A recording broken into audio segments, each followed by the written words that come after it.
Hey everyone! So, nagbabalik na naman tayo. So, nandito tayo ngayon sa Asakusa. And this is our day 4. So, itutour ko naman kayo dito sa Asakusa. Namin yan actually doon sa Skytree, sa Tokyo Skytree. So, medyo mahaba na namang lakaran yan. And, buti na lang di kami nawala, no? So, ayan, no? Si ate, kuya, nagbibisikleta. And, tumatakbo si kuya, oh. Ayan. So, ang sarap kasing maglakad dyan ngayon, sa totoo lang. Kasi, hindi siya mainit. Sobrang lamig. So, kakapal nga ng jacket ng mga tao. And, advice ko lang So, kung may baby kayo, siguro if it's around 5 years old or something, I would recommend na mag-stroller pa rin. Kasi, at some point in time, aantukin yan sa kalalakad, makakatulog. So, kaya yan, no, may dala kaming maleta. Kasi, pag may bibiling kami, lagay na lang namin dyan. Tapos, hindi namin buhat-buhat. Convenient din naman kasi madali lang siyang hawakan. I mean, hindi mo na siya bubuhatin. Igugulong mo na lang talaga. Okay naman. So, yun nga lang. Medyo hassle din kasi ang dami mong dala-dala. Pero kaysa naman sa buhat-buhat mo, di ba? Ayan. So, kung papansin ninyo, maganda yung weather. Hindi naman umuulan. So, ang sarap talagang maglakad-lakad. Enjoyin mo lang yung vibe, di ba? Ang galing. Ayan. So, voice over lang tayo. And i-walk through ko lang kayo doon sa ano yung naging experience namin dito sa park na to. Actually, maganda siya. May mga dito nabibili yung mga murang pangpasalubong, ganyan. Then ayun, yung temple, diba? So, ayan, medyo dumadami na yung tao. Kaya, tignan lang natin. Hindi ko babaguhin yung video. Wag na tayo mag-transition. Wala nang ganun. Dire-diretso na. Ayan, no? Ano ba yung ino-offer niyan? Massage yata. Ayan, so nakatawid na kami dyan. Ayan na yung mismong temple.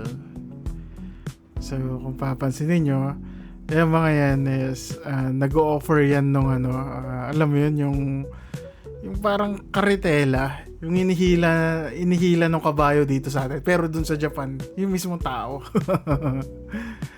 Ayan. So, ayan na yun. Madami ng bilihan dyan. No? Andyan yung Starbucks, kung gusto nyo magkape-kape. No. Ayan. So, ang dami ng tao. So, ayan yun. Yan yung temple na yan. Ayan yung sinasabi ko sa inyo. No. Ayan, no. Ang ganda ng vibe. Kasi, ano yan eh. Actually, konti pa yung tao dyan nung nagpunta kami. Kasi, that was Monday, no. Pero, pag pumunta kayo dyan nung Saturday, Sunday, Diyos ko, napakaraming tao. Pangalawa na kasi namin yan. I mean, bumalik na lang kami dyan. Kasi nung una, dinaanan lang namin, tingin-tingin. Kasi hindi pa namin alam kung saan yung mga murang bilihan eh. So, nag-decide na lang kami na balikan na lang namin. Pero kayo, dahil napapanood nyo to, so basically, I would recommend, kung bibili kayo ng mga pasalubong, chocolate, yung KitKat, dito na kayo bumili. ano lang, based on experience, ang galing. Ah, balik-balik pero at least, no, alam natin kung saan na dapat bumili. Hindi na kayo mawawala. So yung mga paninda nila dyan is yung mga keychain, ganyan. Pero napansin ko lang, no, hindi naman lahat mura. Mahal din talaga lahat. I mean yung iba. Mahal din talaga yung iba. So, ayan, nawawala na yung mga kasama ko dyan sa park na yan. Hinahanap ko sila. Di ko napansin kung saan sila pumunta. No?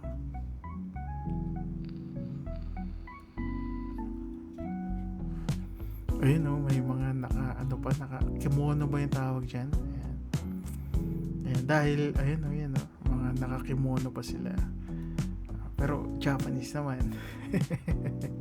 Usually kasi may mga turista rin na nag-feel Japanese dyan, which is a good experience din naman. So ayan, no, ang dami rin talagang turista, ang dami rin talagang namamasyal. And kung mapapansin nyo, meron na ring mga ano dyan, ano ba yung tawag sa puno na yan? Design lang yan, design.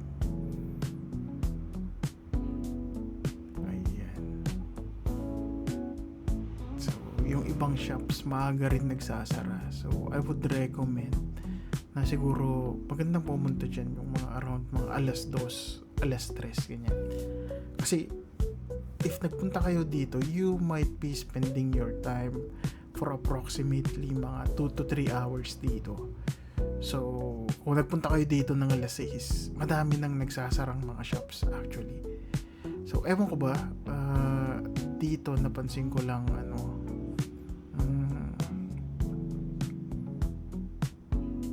maaga sila nagsasara. Unlike dito sa Pinas na mga around 8, ganyan. So, okay naman. So, ayan Matsumoto. So, may Matsumoto dyan. Napakamura nung mga, nila, yung mga chocolate nila. Compared dun sa iba, So, ayan 198. Yan yung KitKat na matcha, may strawberry, may chocolate din talaga. So, ayan, pang pasalubong lang talaga. Pwede rin, pang merienda.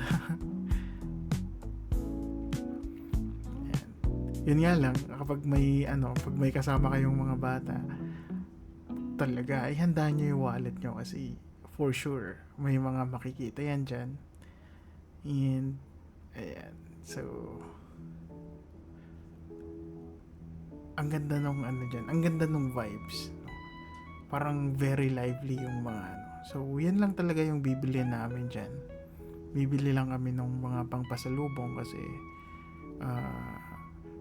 that day is Monday. So, Tuesday, last day na namin, and Wednesday, babalik na ng Pinas. So, hindi na kami makakabalik dito.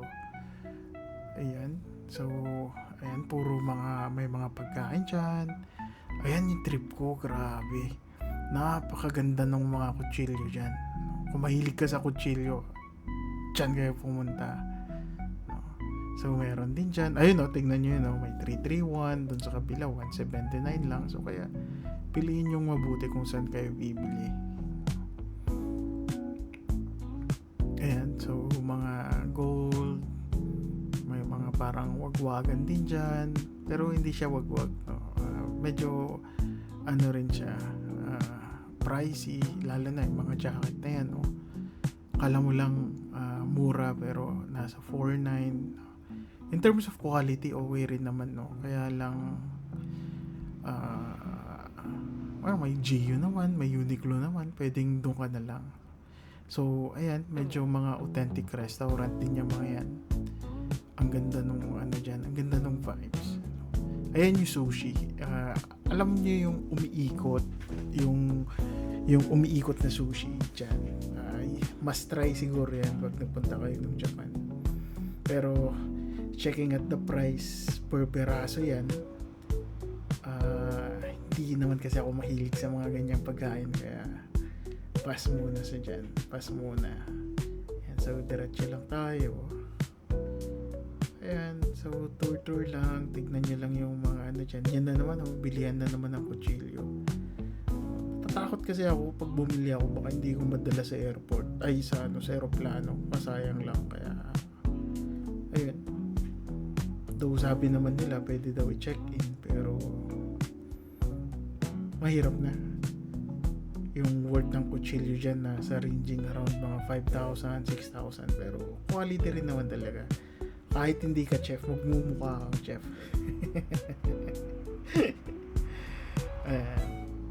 So, dito is, I think yung shop na yan, dyan sa nasa bandang right side. Alam niyo yung mga sikat sa Japan na mga na pahid-pahid sa katawan, yung mga ganon, yung mga parang salon pass. Ayun, dyan mabibili. Magaganda yung mga tinda nila, mura. Tapos very effective din. Ayan sushi na naman yung Wagyu A4 yung hinahanap ko during that time kasi alam mo yan, bago ako umuwi sa Pilipinas, gusto kong matikman muna yung Wagyu A4 talaga. So naghahanap kami ng authentic na yung sabi nila, kasi napaka based dun sa review nila, sobrang sarap daw pero mahal din talaga. Mahal din talaga pag yung Wagyu A4, A5, yung mga yan. Mapapagastos ka talaga. Ayan. So, check nyo lang dyan. Pabalik na tayo dyan sa part na yan. Lakad-lakad lang. Ayan. So, ang hirap din pala magsalita ng dire-diretso, para ikwento ko sa inyo yung nangyayari sa part na yan. Pero all goods din naman kasi. Ang sarap maglakad kasi hindi mainit, hindi sobrang lamig.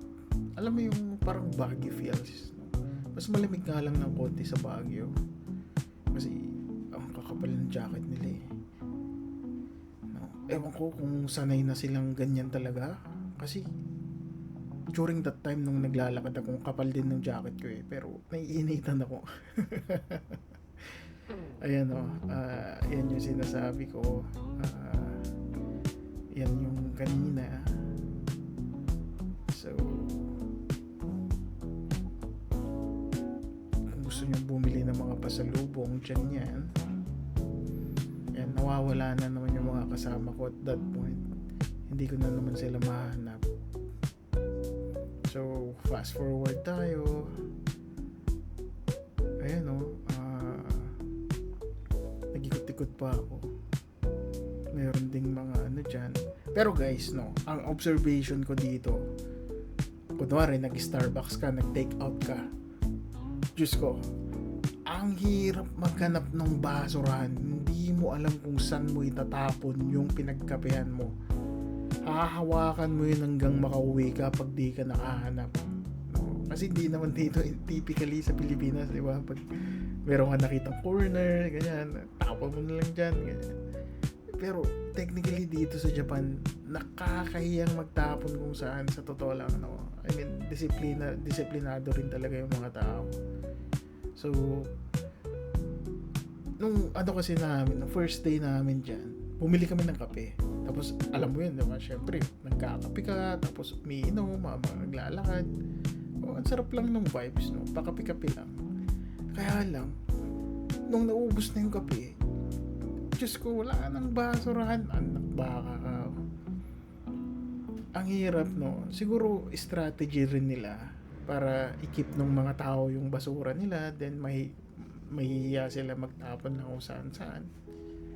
So, pag diniretso mo yung daan na yan, ayun yung mismong temple. Tapos, ayun yung sa entrance, dun sa kabila, yung parang may bell na malaki. So, ayan yung mga tourist spots din naman dyan. Ayan. So, at that point, hindi ko mahanap yung mga kasama ko kasi wala akong wifi. Asa kanila yung bakit wifi. So, recommended din namin dyan, guys. Kung family naman kayo, kuha na lang kayo ng packet wifi. Nabubuk yun sa Klook. or pagbaba nyo ng airport, kuha kayo para alam nyo yun, malakas din yung wifi nila. 10 gig yung kinuha namin na approximately nasa 2,000 pesos. So, okay na rin. Pero kung group kayo, no? Kung group kayo, tapos gusto nyo mamasyal, I would recommend kanya-kanya kayo nung eSIM. Para alam nyo yun, ang hirap kasi nung mag-travel na madami kayo, tapos sama-sama, then basically hindi naman kayo pwede magantayan, di ba? So ano na lang kayo, bumili na lang kayo ng mga eSIM nyo, tapos message na lang na, uy, nandito ako, alam niyo yan. May Google Map naman, tapos may yung share location. Sigurado maano rin niyo yan, magkikita-kita rin kayo basta may Google location doon sa Messenger, ganyan. So, ayun yung recommendation namin. Kasi nasubukan na rin namin yung nag-travel kaming madami, tapos isa lang yung eSIM namin. Alam niyo yan. So, yung nagtitipid vibes. Kaya lang sobrang hirap kasi, for example, yung isa may nagustuhan sa isang shop, then aantayin mo pa, diba? Tapos di ka makamove sa kabila kasi baka mamaya magkahiwa-hiwalay kayo, diba? So mas okay talaga kung may kanya-kanya kayong internet kung namasyal kayo. So yan, hindi ko sure ano na bang oras yan. Siguro mga mga alas 5. Tapos madami ring mga hindi nagbukas na shop.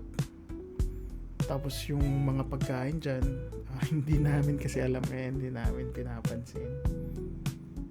Tapos medyo mahal din compared dun sa talaga dun sa budget na kainan.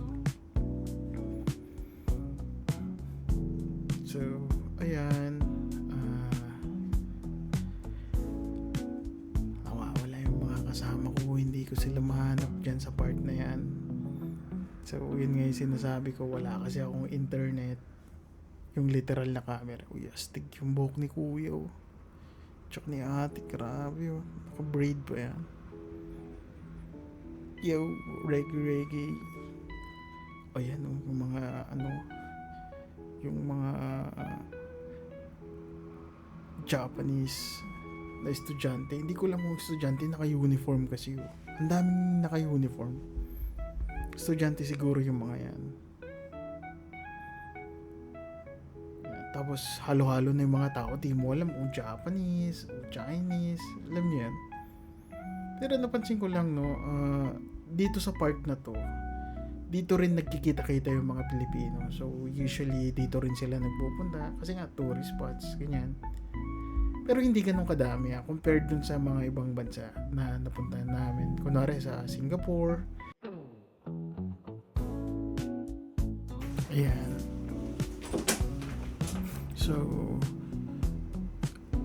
So tapos na kaming mamili niyan, no? Fast forward na lang or kinat na lang yung video dyan. So naglalakad na kami papunta doon sa yung kanina, yung madaming bilihan, tapos merong basta doon sa center part nung temple na yan. So tignan nyo dyan, very Japanese vibes yung kanto.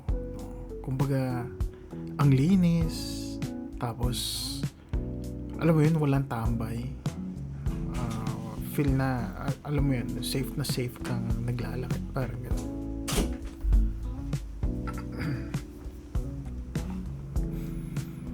So paggabi na rin yan. So ayun, no, nakikita nyo si Tokyo Skytree. Galing kami dyan.